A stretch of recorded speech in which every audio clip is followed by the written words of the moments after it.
que eles estão fazendo? Estão mobilizando a bancada bolsonarista mais radical, não é? Para entrar até na justiça contra o Renan Calheiros, dizendo que ele não pode ser o relator, um argumento bastante frágil, né? Dificilmente vão conseguir isso, e eles estão fazendo o que eles fazem sempre, que é o que eles é o último recurso, que é ir para as redes e fazer aquela tempestade no deserto, em cima do sujeito, né? Em cima no caso aí, o Renan Calheiros, para, enfim, para ver se amedronta, se assusta, se faz o cara desistir, mas também pelo que eu conheço do Renan Calheiros, e ele está aí há longos anos, não é? Nesse cenário aí, me parece que ele tem casca grossa, ele não vai desistir, não, e eu acho que a CPI começa terça-feira com a mesma condição que teria se começasse nessa quinta. Eu acho que ele não vai desistir da relatoria, não. E o Renan é um sobrevivente e um casca-grossa. Né? Se o pessoal do Bolsonaro está achando que arreganhando os dentes vai intimidar o Renan, acho que eles estão enganados. Né? Não vai mesmo. O Renan já afiou a faca.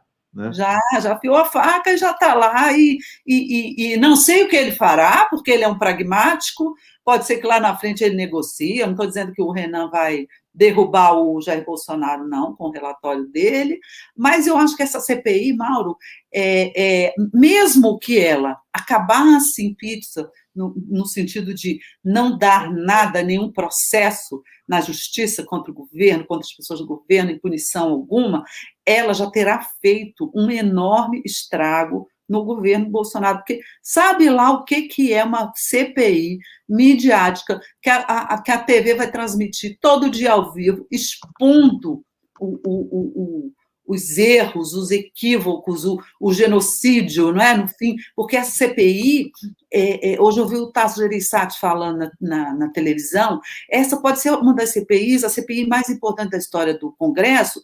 Por quê? Porque ela não mexe com corrupção só, talvez, né? Talvez ela mexa também, mas ela mexe com vidas. É uma CPI para apurar mortes de brasileiros, né? Quase 400 mil brasileiros mortos. Eu acho que isso aí mexe na cabeça das pessoas de uma maneira muito mais profunda.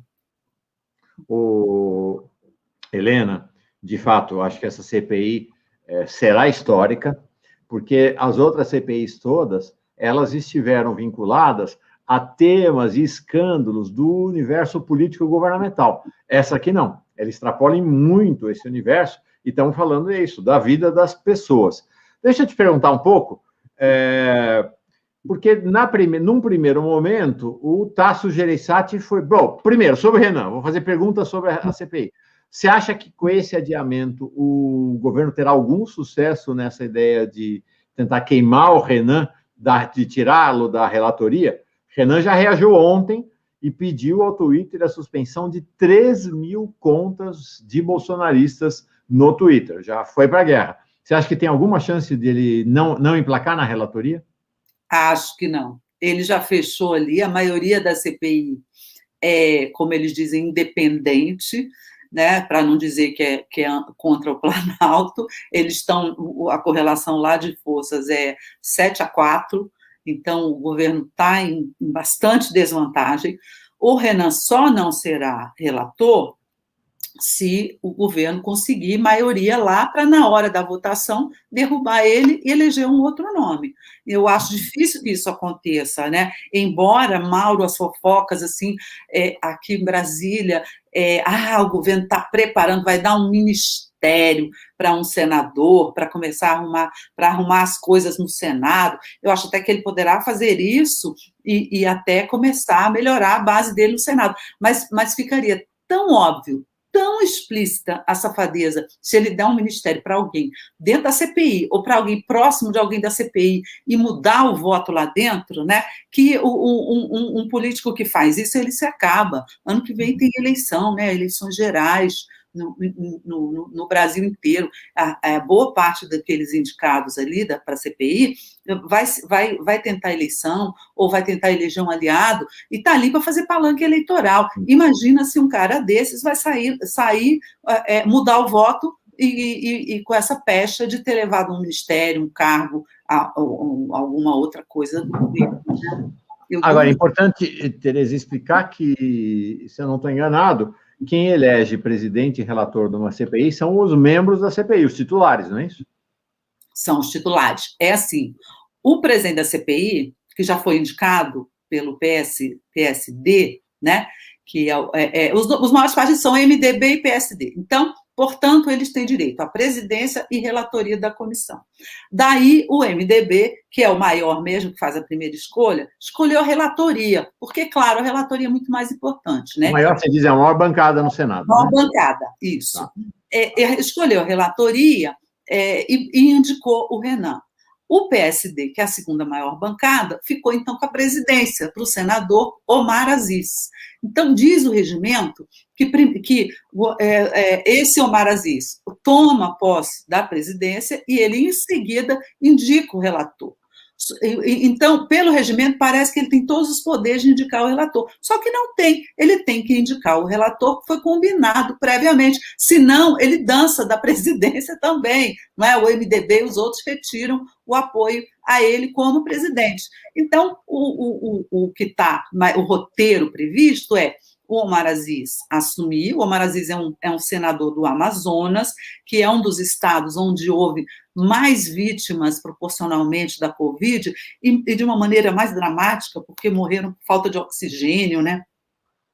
Totalmente pela incompetência das autoridades que deixaram o oxigênio acabar. Então, o Omar Aziz está ali também, obviamente, para mostrar para o eleitor do Amazonas que ele está ali para tomar providências. Então, eu duvido que ele vá roer a corda desse acordo com o MDB e com os oposicionistas. Eu acho que ele vai indicar o Renan e o Renan será eleito pelos pares dele na hora. Sim, me parece que está bem sólida, né, essa relatoria. Importante dizer, gente, por que esses dois cargos são os cargos fundamentais e qual a relevância de cada um. O presidente da CPI, ele é como o presidente do Congresso Nacional, um presidente do Supremo. Ele é muito importante porque ele determina o ritmo da CPI, a agenda, quem vai ser chamado primeiro, quem vai ser chamado depois. Então, ele tem uma possibilidade de manobrar a CPI para um lado ou para o outro. Mas o papel mais importante na CPI não é o do presidente, é o do relator, porque o relator é o que vai indicar o caminho que a CPI fará. E ele tem uma posição de grande proeminência. Ele tem possibilidade de interrogar quem vai à CPI sem tempo, ele tem possibilidade de intervir na CPI, então ele é um super membro da CPI. Né? Então, são realmente papéis decisivos e caberá ao senador Randolph Rodrigues, da Rede, é um partido pequeno, mas como o Randolph é quem propôs a CPI, é da tradição do Congresso Nacional que o proponente tenha direito a um cargo de destaque, ele vai ser o primeiro vice, né, Helena?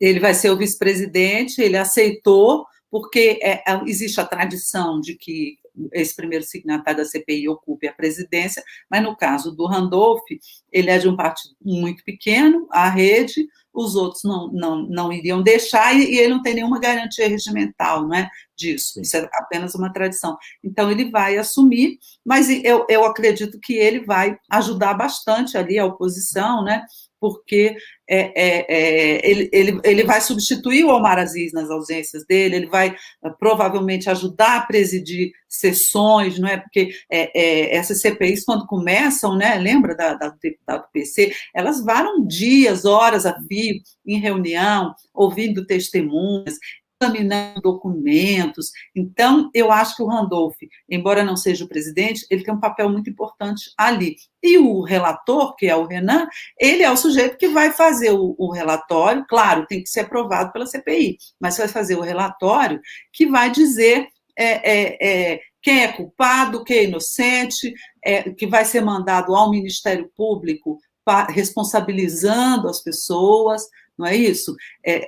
Para que elas sejam submetidas a processo, e aí pode entrar até o presidente da República também. Então, é da maior importância. Sim. Vamos ver se o governo Eu duvido que o governo consiga mexer nessa correlação de forças agora para os trabalhos começarem, para os trabalhos serem desenvolvidos, mas vamos ver se daqui a, no mínimo, 90 dias, e talvez mais, porque quase toda CPI prorroga, não é? 90, 120, 180 dias, até lá, há tempo suficiente para o governo, se for politicamente competente, né, digamos, mexer nessa correlação. Porque aí sim, na hora de votar o relatório, um senador poderá mudar de posição, não é? Diante do que tiver ali no relatório, para aliviar as coisas para o governo.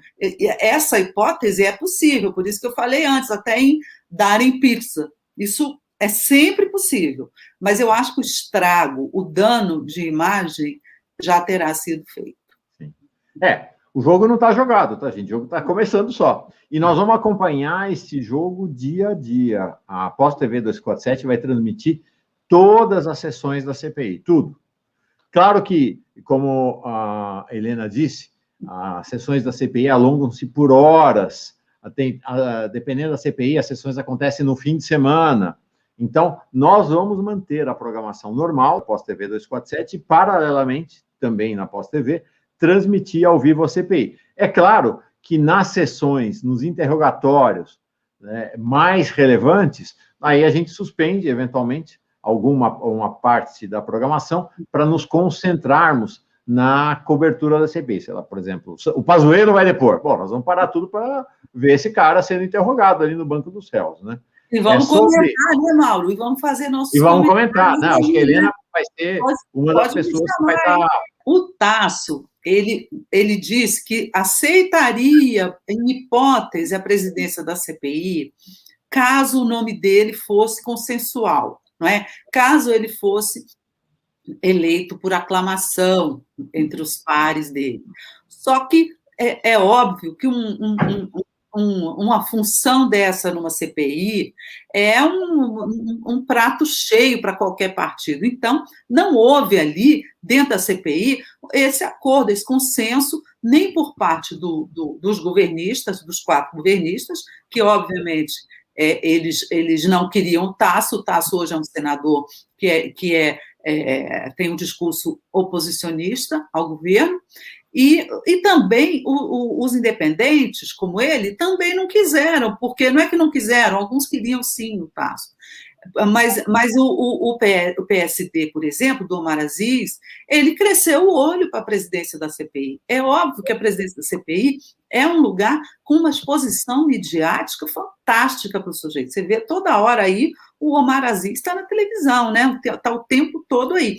E, claro, ele é adversário do governador lá, e dizem que pode ser que ele seja candidato ao governo do Amazonas, e o curioso é que nós temos lá, também na CPI, um outro possível candidato ao governo do Amazonas, que é o senador Eduardo Braga, do MDB.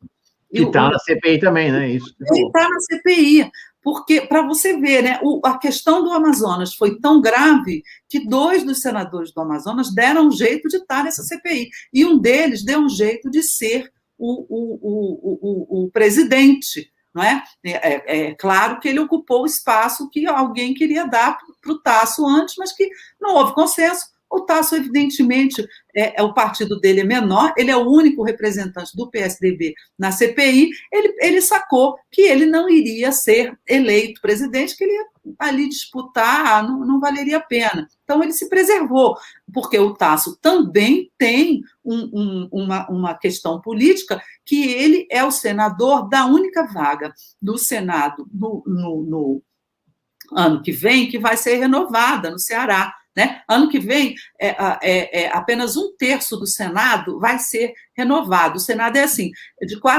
tem mandato de 8 anos, e de 4 em 4 você tem eleições que renovam 2/3, né, como foi em 2018, e agora vai ser renovado 1/3, ou seja, ter uma vaga só em disputa em cada estado, que vai ser muito mais difícil. Então, o Tasso, óbvio, está também se preparando ali com essa presença na CPI para a eleição difícil que ele terá no ano que vem, muito provavelmente contra o atual, o governador do Ceará, o Camilo Santana, não é? Que está sendo estimulado pelo PT a disputar o Senado. Então, você vai ter uma CPI muito midiática, muito política, embora todos os discursos sejam, não é uma CPI política, não é uma CPI eleitoreira, e nem precisa você fazer campanha ali dentro, mas basta você ser um bom senador nessa investigação, você dizer coisas certas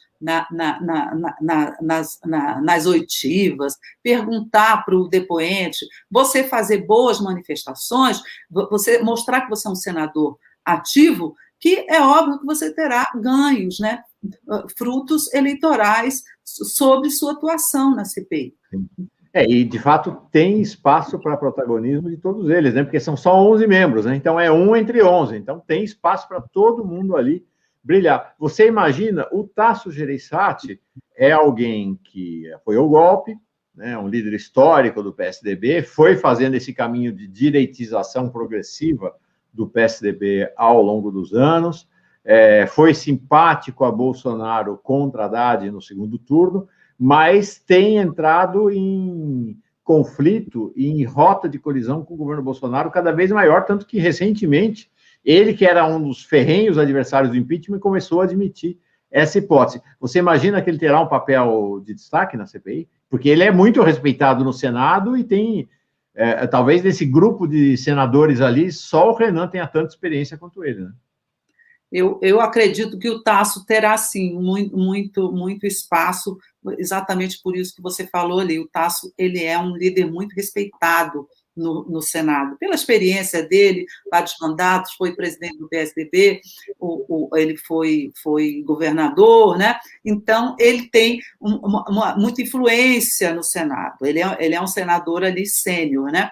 Então, eu acredito que ele terá influência na articulação de forças ali da CPI, sim. Agora, você tem vários senadores que também eu acho que terão atuação importante, mas que serão suplentes, porque como só tem 11, então só os maiores partidos acabam nomeando, eles ainda conseguiram enfiar o Randolph ali na vice-presidência, mas, né, você sobrou ali poucas cadeiras para a oposição, não é? O PT tem o Humberto Costa, né? De Pernambuco, você tem vários senadores que vão ficar na lista dos suplentes, mas que eu acho que vão ter atuação importante. Por exemplo, o Alessandro Vieira, do Cidadania de Sergipe, que foi o autor da ação junto ao Supremo Tribunal Federal para o Barroso ordenar que o Senado, né, determinar que o Senado criasse a CPI. Então, o partido dele é pequeno, não teve vaga, mas ele foi colocado como suplente e certamente os suplentes vão participar das reuniões, vão ter direito à voz, não votam quando não estiver faltando um titular, mas eles vão também entrar ali nas inquirições, fazer planos de trabalho, etc. Ou seja, vale a pena ficar de olho no Alessandro Vieira durante a CPI. No Alessandro e nos demais suplentes. Sabe também Perfeito. Quem é suplente? Rogério Carvalho, né? Rogério Carvalho, do PT, também, de Sergipe, até numa disputa ali com o Alessandro, e também o Jader Barbalho, do MDB. Ele também é suplente. E ele também é um senador com muita moral lá dentro, muito ouvido, né? Quando ele fala, o Senado se cala para ouvi-lo. Então, você tem uma retaguarda ali na suplência que também é interessante observar. Para encerrar, Tereza, quem vão ser... Helena, agora eu ouvi. Oi, Helena, agora você viu o que eu falei. Ai, meu Deus. Agora eu ouvi. Odeio trocar nome de pessoas. Odeio. Desculpa, Helena, desculpa. Imagina. Para encerrar, Helena, querida, quem é o Ciro Nogueira e o Eduardo Girão, que serão os dois linha de frente do bolsonarismo na CPI? Como é que você vê o bolsonarismo na CPI? O bolsonarismo tem ali 4 senadores, mas eu acho que, de longe, o mais articulado, digamos, o mais com maior poder de articulação, sem dúvida, é o Ciro Nogueira. O Ciro Nogueira, ele é o presidente do PP, ele é um sujeito que hoje ele tem o apelido de aconselhador geral da República, porque ele não sai do Palácio do Planalto, todo dia quase ele está lá conversando com o Bolsonaro, ele é um sujeito de confiança extrema do Bolsonaro, então a impressão que me dá é que ele vai coordenar ali os outros 3. Os outros 3 são a linha de frente, o Girão, por exemplo, o Girão é que apresentou aquele outro requerimento para fazer uma CPI paralela, para investigar governadores, né? É um pessoal que bota a cara ali e mata no peito a favor do governo, mas eu acho que, em termos de articulação de bastidor, que é o mais importante na hora de votar um relatório, por exemplo, ou uma convocação, o Ciro Nogueira é que vai articular.